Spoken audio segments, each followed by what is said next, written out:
À Paris, sous le soleil doux d'une fin de matinée, vivait Sandrine Dubois, une jeune veuve. Avec sa petite fille Lila, elle habitait une grande maison près de la Seine, un trésor familial qu'elle risquait de perdre. La banque, dirigée par Victor Martin, un homme sévère, menaçait de saisir la maison si Sandrine ne payait pas ses dettes. Sandrine entra dans la banque, le cœur lourd. Victor, derrière son bureau, feuilletait ses dossiers comme s'ils n'avaient aucune importance. « J'ai tout fait pour garder cette maison », dit Sandrine, la tête haute. « J'ai payé ce que je pouvais, j'ai juste besoin d'un peu de temps. » Victor la fixa froidement. « Le temps ne changera rien, Sandrine. Vous êtes seule avec une maison trop grande et des dettes qui s'accumulent. Vous n'avez ni autre revenu, ni soutien, ni mari. » Sandrine sentit la colère monter. « Qu'est-ce que ça change ?» Victor ricana. « Tout. La banque veut une garantie, un homme solide, pas juste des bonnes intentions. » Furieuse, Sandrine sortit sans un mot, ses pas claquant sur le pavé. Lila l'attendait dans la voiture, chantonnant avec une briquette de jus. Sandrine lui sourit, mais son cœur pesait lourd. Le samedi, le marché de Montmartre vibrait. Musique, odeur de crêpes, fleurs fraîches. Sandrine et Lila se promenaient, saluant les voisins, mais Sandrine gardait ses soucis cachés. Soudain, près d'un stand de fruits, deux adolescents bousculèrent un vieux marchand pour voler sa caisse. Avant que quiconque réagisse, un homme grand et calme s'interposa. Sans crier, il posa une main sur l'épaule d'un garçon, fixa l'autre dans les yeux, et ils s'enfuirent. L'homme rendit la caisse et disparut dans la foule. Sandrine, impressionnée, le retrouva près d'une librairie ancienne. « Vous gérez les problèmes sans bruit », dit-elle. L'homme leva les yeux, son regard clair sous un vieux chapeau. « Pas besoin de crier », répondit-il. « Je m'appelle Sandrine Dubois », dit-elle en tendant la main. « Jacques Moreau », répondit-il, serrant sa main brièvement. Les jours suivants, Sandrine croisa Jacques à la poste, au marché. Lila l'adora tout de suite, lui parlant de ses dessins et de ses fleurs préférées. Jacques parlait peu, mais quand Lila lui demanda de tresser une couronne de fleurs, il le fit sans hésiter. Un soir, au coucher du soleil, Sandrine s'assit près de Jacques sur un banc près de la boulangerie. Elle regarda ses mains, puis l'horizon. « J'ai besoin d'aide », dit-elle enfin. Jacques attendit. « La banque veut un garant, un mari, juste sur le papier, pour croire en moi. Pas d'argent, juste votre nom. Jusqu'à ce que je vende mes créations et paye mes dettes. » Jacques la regarda. « Vous voulez que je fasse semblant d'être votre mari ?»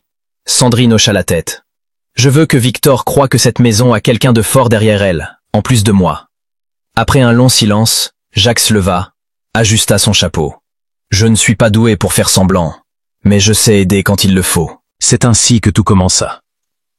Jacques emménagea un dimanche avec un sac, des bottes usées et une boîte à outils. Il prit la petite chambre près de la cuisine, autrefois le bureau du mari de Sandrine, mort quelques années plus tôt. L'air était chargé de souvenirs, mais Jacques ne posa pas de questions. Le lendemain, avant l'aube, il réparait déjà la clôture du jardin. Il parlait peu, mais travaillait comme s'il était né pour ça. Il répara le robinet, fixa la porte du poulailler, et quand Lila tomba en jouant, il nettoya son genou écorché et lui montra comment mettre un pansement.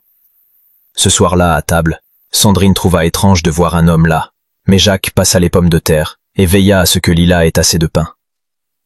Bientôt les voisins jasèrent. « On dirait que Sandrine a enfin quelqu'un pour l'aider », dit une dame au marché. « Il est discret, mais sacrément utile », ajouta une autre.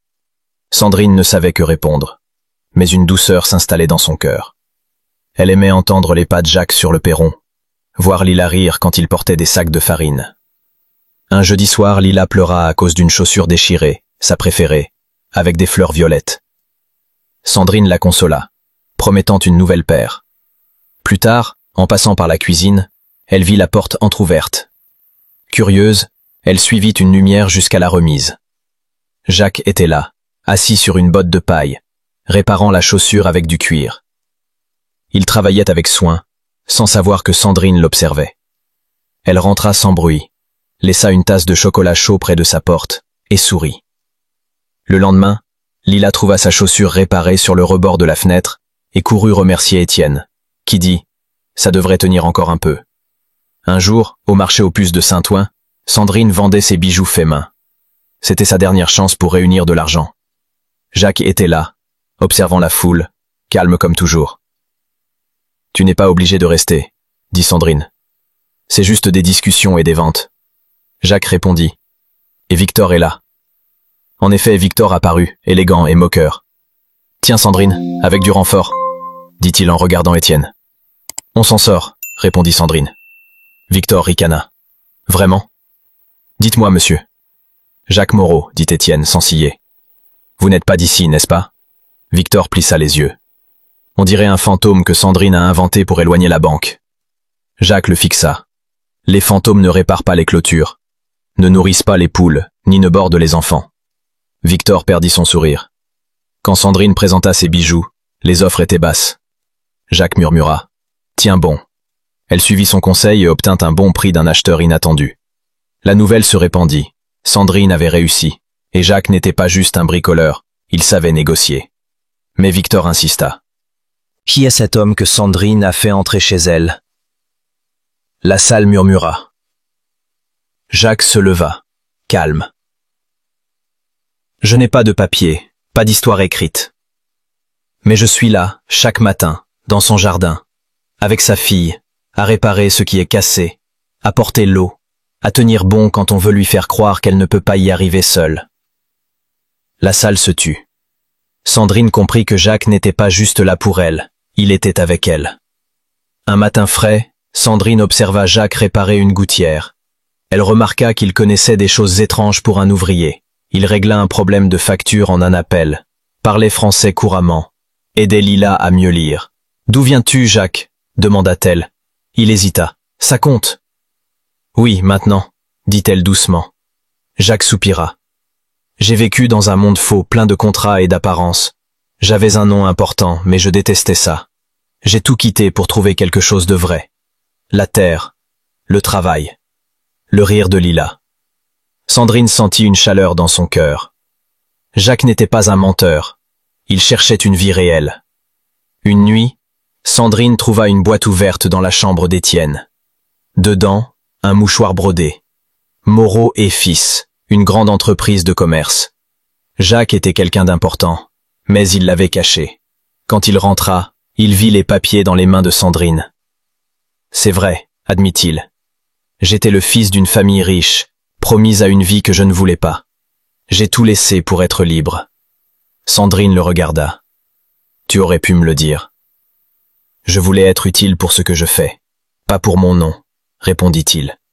Soudain, on frappa à la porte. Julien, le cousin d'Étienne, élégant, était là. « Ton jeu est fini, Étienne. Rentre, ou tu perds tout. » Jacques Essé redressa. « Je ne rentre pas. » Julien ricana. « Si tu restes, tout ce que tu touches ici brûlera. » Sandrine s'avança. « Ce n'est pas un jeu. » Jacques fixa Julien. « Dis ce que tu veux à ta famille, je suis ici pour de vrai. » Julien partit, mais Sandrine savait que Jacques ne fuirait plus. Quelques jours plus tard, Sandrine trouva Jacques près de la Seine, regardant l'eau. Elle lui tendit une boîte avec une bague, celle de leur faux mariage. « C'est fini, dit-elle. Tu as fait plus que je ne pouvais espérer. Tu es libre. » Jacques ne prit pas la boîte. « Je pensais choisir entre deux vies, dit-il. Mais je n'ai été vivant que dans celle-ci, avec toi et Lila. » Avant que Sandrine ne réponde, une voiture s'arrêta. Victor en sortit, un dossier à la main. « Dernier avertissement, Sandrine. Signé, ou je saisis la maison demain. » Jacques s'avança, vêtu d'un costume élégant qu'elle n'avait jamais vu. « Elle a un mari. » Jacques ajouta. « Je ne suis pas venu jouer. Je suis venu construire une vie. » Les voisins rassemblés applaudirent. Lila courut vers eux, riant. Même Victor, grognon, s'éloigna sans un mot. Le lendemain, la maison semblait plus légère. Sandrine trouva Jacques réparant une fenêtre. « Tu n'avais pas à faire ça, dit-elle. Ni la fenêtre, ni le chèque. » Jacques sourit. « Je l'ai fait parce que je le voulais. » Il la regarda. « J'étais perdu, Sandrine. Mais ici, avec toi et Lila, j'ai trouvé ma place. Je t'aime. Si tu veux de moi, pas pour la banque, mais pour de vrai, je veux t'épouser. » Sandrine, émue, murmura « Oui. » Ils l'annoncèrent à Lila ce soir-là. Elle cria de joie, renversant son verre de lait, et demanda si elle pourrait porter une couronne de fleurs au mariage. Quelques jours plus tard, Jacques disparut une journée. Quand Sandrine rentra, elle découvrit une cabane près de la maison, avec un panneau « Bibliothèque de Louise ». À l'intérieur, 2 étagères de livres que sa mère adorait, un fauteuil, des photos d'elle jeune. « J'ai cherché chaque livre dont tu parlais dans tes journaux », dit Étienne.